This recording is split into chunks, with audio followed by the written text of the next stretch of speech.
Hi, how's it going? This is Resident of Collinwood for YouTube. I'm here to do a review for Chapter 2 of To Be Night and Beguile. This is Book 2. I did not do a read along this week. Sorry, guys. I got caught up doing other things, but I will do a little read along for Chapter 3 next week, or this coming Monday, actually. So, for those who missed Part 2 or Chapter 2 of Book 2, what happens is Sebastian and Mary are trying to get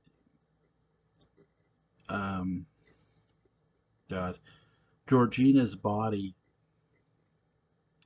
or Georgina herself, really, first to Good Island. And they got to kidnap her, basically. Well, not basically, they do have to kidnap her. So Sebastian lures out the his grandmother's dog, Beefy.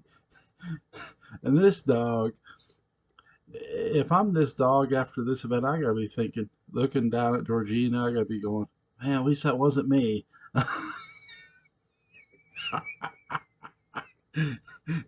I'm serious. If I'm that dog, I'm like, man, I do not want to be the servants in this house. They're dropping, but she doesn't die necessarily. But she's bleeding from the neck, or at least I don't think she does. Now I read it, so I don't. It didn't say she died for sure, but she is injured. So, oh, oh, Georgina, Sebastian bites her on the neck. He doesn't suck her blood. Sebastian's a vampire, and he loses his ring off his pinky that has uh, his initial S on it, and his grandmother sees it and she thinks Sebastian. So it's interesting to see what Rebecca will do from a standpoint of will she go looking? Will she go question? Will she begin to not just question? Will she take it to Jacob? Will she? Won't she? That's another interesting tidbit of this, that there's a lot of there's a lot of great psychology in this story, and I'll get to my favorite part of the psychology so far in book two. But for this, I love the tension of what's going on, not just between each character, but the moments leading up to the interactions or the moments themselves, because you have that in this story, not just them trying to lure Georgina out, but the conversation in part one of book two of this plan in general was tense. It's like, we had here's what we have to do. And so, another thing that happens too is Sebastian's brother, or yeah, Sebastian's brother, sorry, Evie's brother Nicholas. I'll get it right. I won't fuck it up. I promise. God, me, me, and me and reviews. I tend to say the wrong characters' names, but I will correct myself in the process of correcting myself because I'm not crazy at all. Um, Nicholas Jordan. He ends up bumping into Constable Evans, and they meet and they talk, and he says about what happened to his sister. He tells Nicholas what happened to his sister Evie, but he also tells him that they had a relationship, and Nicholas doesn't seem too happy with that. I mean, he's not too happy with Constable Evans, so it'll be interesting to see how far he trusts him and how much slack he gives. And really, I think he's more focused. You can tell Nicholas is more focused on finding the sister and find out what's going on with her, and potentially getting her back, than someone telling her, "Oh, hey, hey, I had sex with your sister." Yeah, hey, about that. Didn't she get married? Oh, yeah, that guy died. Which, he doesn't quite put it that way, but it's like, okay, my sister lost her husband, but then you have, like, what now? I've got bigger problems. I don't need this right now. That's what Nicholas's attitude seems like, and I can't say I blame him. It's funny. This next scene, and I want to stress this. There's a movie coming out called Renfield, and it's about Dracula's basically servant slash henchman.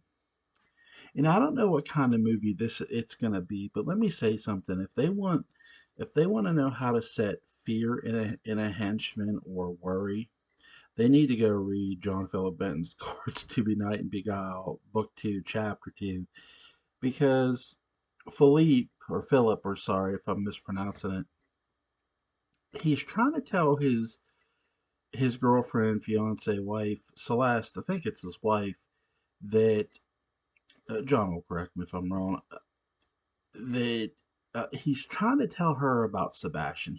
He's starting to tell her the truth about Good Island, what happened on Good Island, that he about him being captured, about Sebastian, that Sebastian's a vampire. And the night before he was trying to sway a drunk Christian from what he saw. Deep down, Phil, Philip knows that Sebastian's a vampire, that Sebastian's out there in the darkness, out there in the dead of night. So when he hears a knock at the door at the late hour, it's dark. He tells Celeste, "Don't answer it." He's so scared and paranoid that it's Sebastian coming to kill them both that he doesn't even want to open that door. He doesn't give a shit who. It's not even just about it might being Sebastian. He doesn't give a rat's ass who's at that door. He's so afraid to have it open. Hey, they'll just leave a message. We'll get it in the morning. No big deal. And that's that's what he says too. Like, hey, they'll leave a message. They'll leave a note on the door. And here's a guy who's so scared of the person who he helped, Sebastian. He knows Sebastian, for God's sakes. That's the thing about it too. Here's somebody who likes Sebastian as a person, but at the same time, he has seen what Sebastian has become, and the thought, not just the thought of that, but the idea that Sebastian is now out there at night is one scary, scary thing. And it really is. I mean, you sort of get some of that tension with Christian, and Philip's just trying to, like, no, dude, no, no, no. But then Book Two, Philip's like, yeah, yeah, oh shit, yeah, this ain't good. And he's really just scared and he's paranoid. And I can't blame him. I feel sorry for him. He doesn't want his girlfriend, wife, anywhere near the Lord family. Like, no, just stay away from them people. But and here's Celeste, who's this very kind, caring person who really cared for Sebastian, cares for Evie, and she ends up having to go work and be Charlotte's new governess.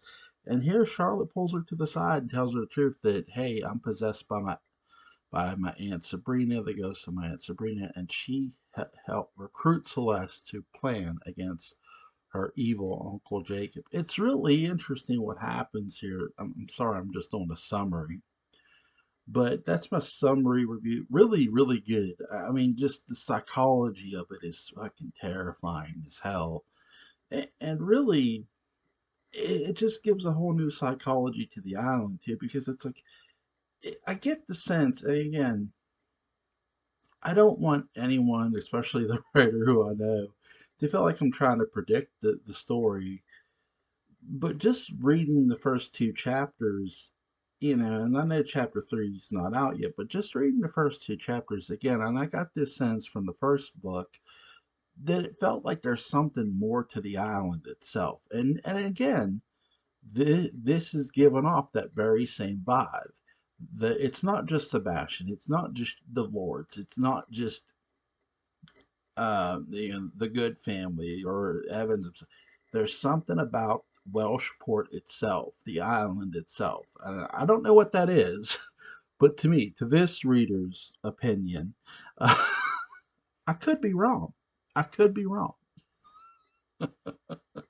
Link to chapter 2 of To Be Night and Beguile will be in the description box. Go check it out, guys. A must read.